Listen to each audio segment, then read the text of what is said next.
power to kill a god. What is the story of God of War really about? On the surface, it's a simple, brutal tale of vengeance. But that's an illusion. I just went through every single OG God of War game, not to master the combat, but to find the crux of its story. And after all those hours, I stumbled upon something golden, something which will offer you a very unique perspective on life through fiction. The most important part of Kratos' journey wasn't his revenge, it was his war against a force far older and more powerful than any god. Fear, and the discovery of the only weapon that can balance it: hope. Have you heard of this line? The closer you look, The less you see. It's a line from the movie called Now You See Me. Now, why am I telling you this? Well, to understand the true story of the OG God of War, we have to look beyond the surface. We have to look something very afar and outside of Kratos. It all began with the Titans' lust for power, followed by a prophecy that they would be defeated by their own children. This planted the seed of fear. And in this fear, Kronos, the Titan leader, committed monstrous acts that directly caused his own downfall. The gods of Olympus inherited this same fear, haunted by a new prophecy that a marked warrior would be their undoing. Whoever controlled the marked warrior controlled the fate of Olympus. And in their terror, they attacked a young Deimos, setting his brother Kratos on a path of rage. The prophecies, the fear, and the belief that brought those very prophecies into existence.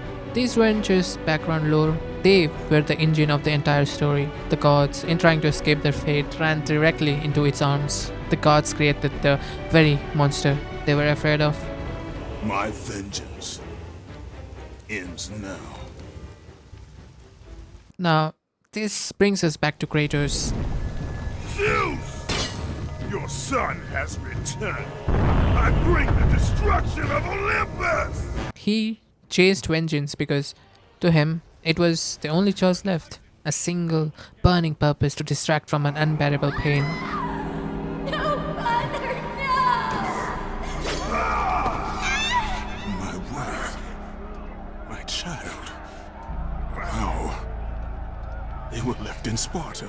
In a way, his quest for revenge was its own form of hope, albeit the twisted hope that killing his enemies would stop his nightmares. But here's the fundamental truth. Solving a problem does not mean you will ever be out of problems. Problems aren't a bug, they're a feature. Once you achieve a solution to it, you now just get different set of problems. Kratos achieved his vengeance. He made Olympus burn, but the nightmares remained. He had become the very empty shell he had hoped vengeance would fill. And in that moment of total victory, he was completely and utterly lost. But it was in that emptiness that he remembered Pandora's words. What was it, Kratos?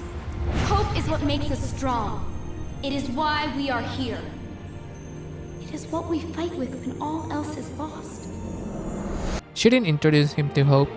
She reminded him of a different version of it that was already buried deep within him.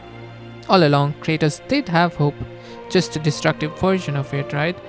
Pandora showed him another path, another way of having hope.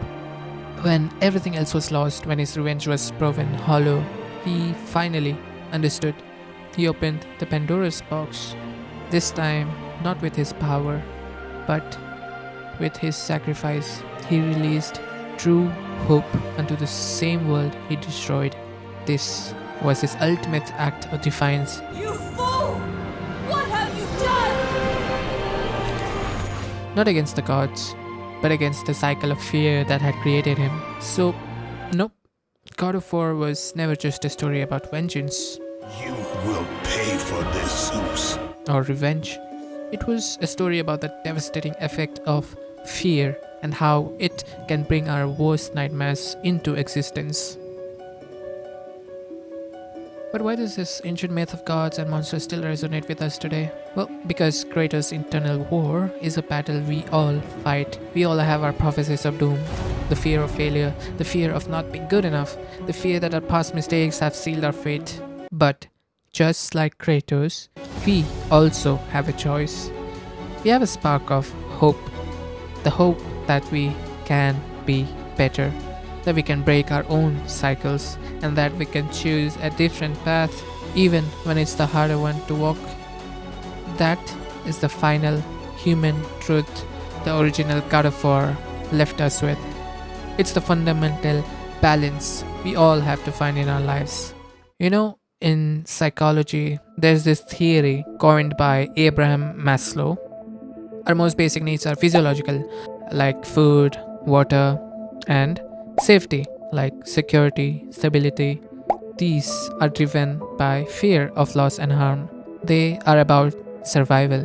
Only once those are met can we pursue higher needs like belonging, esteem, and finally self-actualization, which is basically achieving one's full potential and creativity.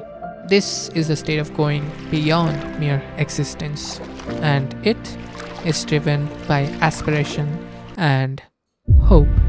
These two things, fear and hope, were the crux of OG God of War and also is one of the major crux of humanity. After all, fear aids in our survival, while hope compels us to go beyond mere existence.